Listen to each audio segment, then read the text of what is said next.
Hello, Jaminasi, no Mino-san, Teo Yansei desu. It's such an honor and such a pleasure that I can show my work in a Japanese museum again. It has been such a long time of worldwide isolation that it's such a relief that the Strand Beast can be with people again. And I hope you will enjoy it. It's such a pity I cannot come to Jaminashi. I really wish I could. But of course, you can understand the corona keeps me here. But I can tell you that my mind will be there and I will think of you all the time. Arigatou gozaimasu.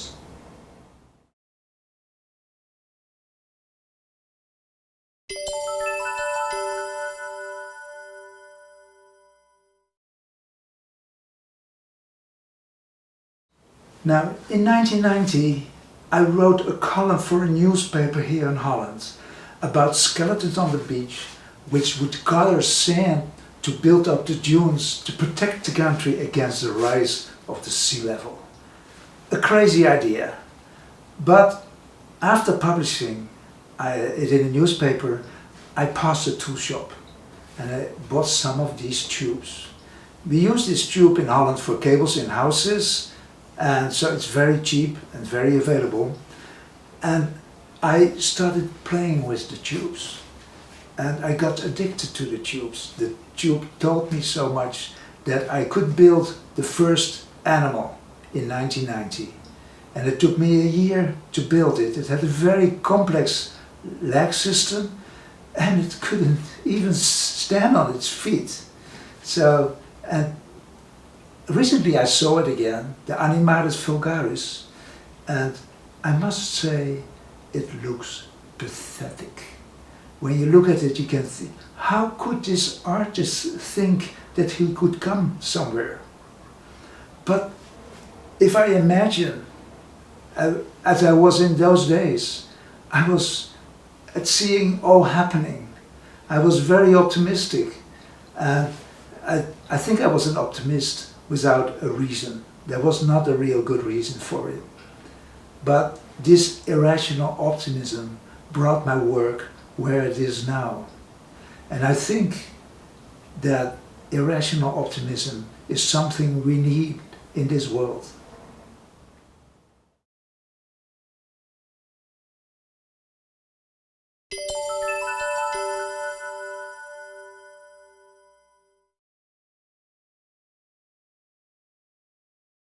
Now, when you see a movie with a strand beast walking, you notice that it moves more or less like a real animal. And I think it's because of the program which I wrote on a computer in 1990 about the leg system. In this program, one of the criteria to survive for a leg was that a leg shouldn't stay very long into the air. So it should go to the ground quickly, stay on the ground a long time, go quickly through the air to the ground again, and a long time on the ground, quick through the air. And I think that real animals do the same thing, because a leg hanging in the air doesn't have any function. So it should be fast on the ground to give the animal support and balance. Now, that's why I think the strand beasts walk like real animals, and our eyes are very sensitive for this animal movement, because in evolution an animal could mean something to run away for or something to eat. So that's why you have only to see animal movement in the corner of your eye and you immediately recognize this movement. Now on YouTube you see those animals walking, and then you have to see only a few seconds. You see a skeleton, you see legs walking, and that somehow turns over a switch in our brain that people who look at the YouTube movies have to see only a few seconds. That's why the YouTube movies, they spread out over the globe.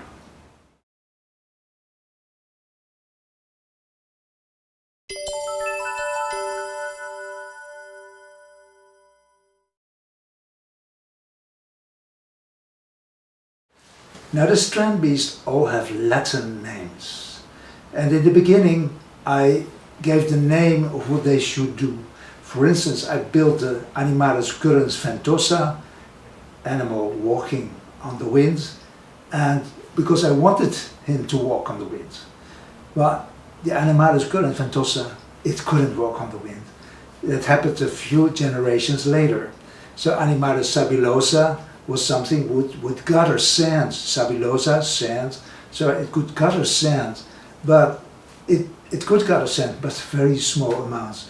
So in the beginning you could say, I gave them names because what I wished them to do.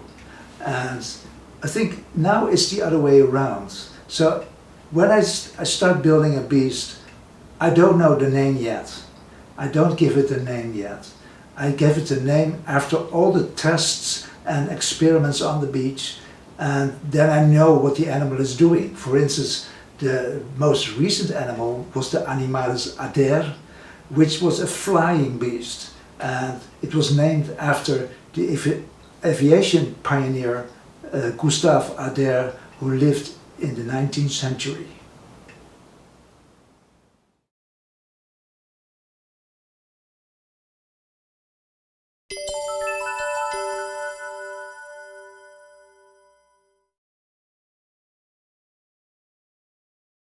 Now, one of the most advantages of strand beasts is that they don't have to eat like all the other animals, and that's why they might have a chance on the beach, because they don't have to waste their time looking for food. They get their energy from the wind.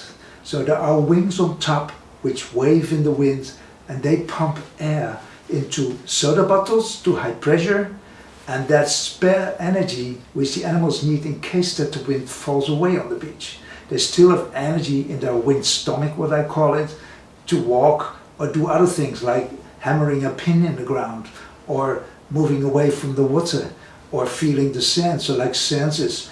And so it's the animal can store the energy and it doesn't have to eat.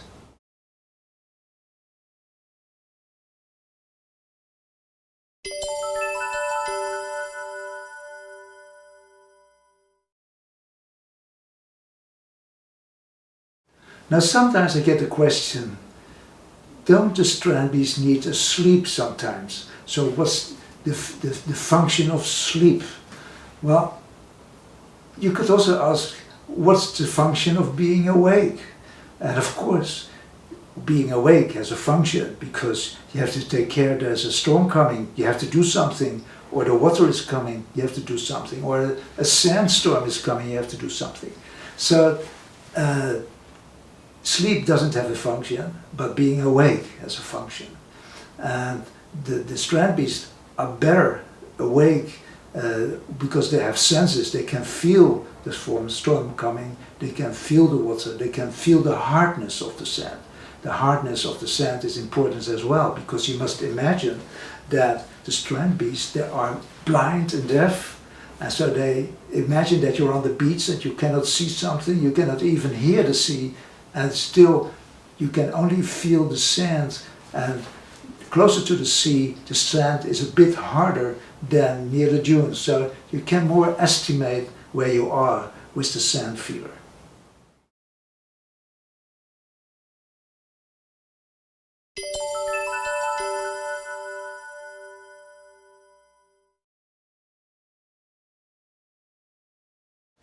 Now, life on a beach is not very easy. There's a lot of dangers. For instance, the storms. The storms can be very destructive. So you need something to fight the storms. For instance, there are strand beasts which are hammering a pin into the ground to anchor themselves, and others which point their nose into the wind. Like the same strategy as the seagulls have. If you see the seagulls in a storm on the beach, they're standing there, but they keep their nose into the wind because they have an aerodynamic shape, and that's why they don't blow away on the beach. You have spoilers which push down the nose to keep it on the beach in a storm. And so apart from the storms, you have the sand. The sand is very dangerous as well. It creeps into the joints and really makes it very hard to move. And if the strand beast is standing still in the sandstorm, it's attracting sand, so it will be buried in sand. So the strand beast in the last generations, they all have to fight these dangers like the sand and the storms. Now there's a third danger, and that's the danger of the water. If they walk into the sea, they can drown very easily. That's why they need water sensors to feel the water and to run out of the sea again as soon as they're in there. So life ain't easy on the beach, and I try to fight all these dangers before the end of my life, that they can fight the dangers themselves and live autonomously on their own.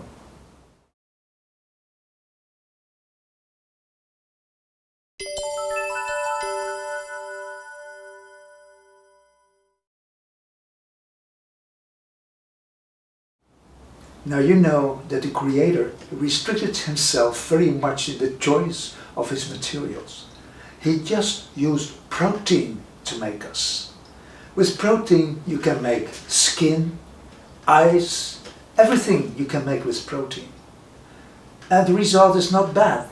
I mean, after all these millions of years, you can make a lot of animals with protein, horses, plants, everything is made of protein. Now in the same way, I try to restrict myself to only one material. This is my protein. This is electricity tube which we use in Holland for cables in houses. So it's very cheap and it's very available, and that's why I use it. And after some time, when I used it, I realized I restrict myself to only one material. Does this also limit myself in the number of possibilities? And I came to the conclusion that it doesn't.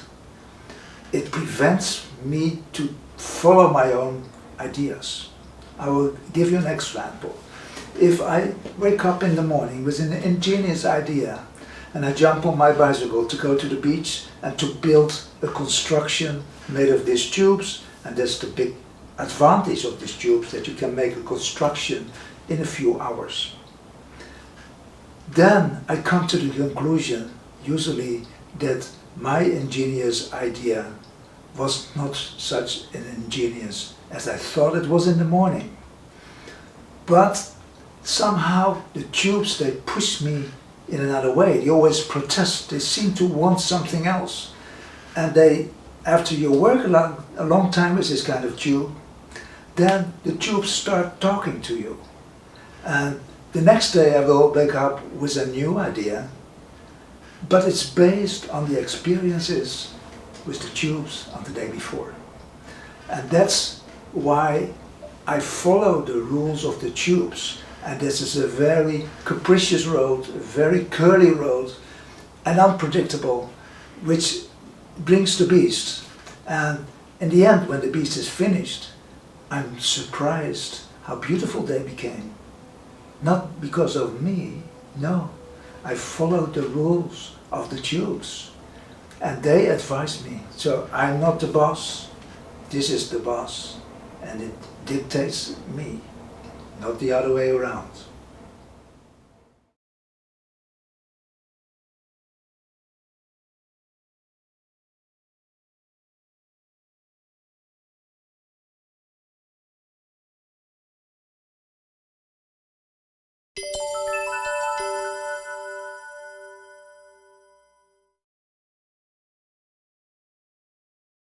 Now, last winter I have been working on a new crankshaft. The crankshaft is the backbone in a strand beach which is turning.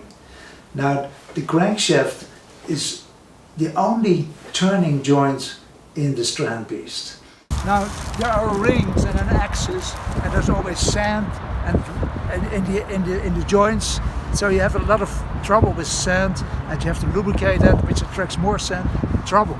So since years I try to find a strand beast without a crankshaft. So, now here you see the first sand-resistant animal. It doesn't have a crankshaft. Let me show you how it walks.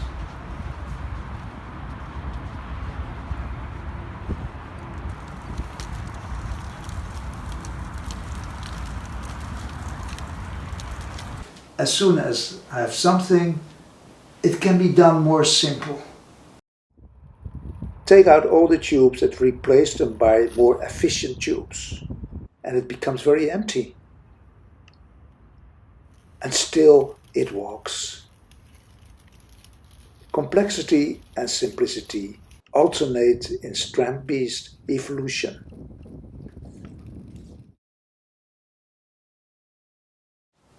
Now I want to thank you all for coming to the exhibition, and I hope you enjoyed it as much I enjoy being with the beasts, because for me, working on the beach in the rain or in the wind, I don't care.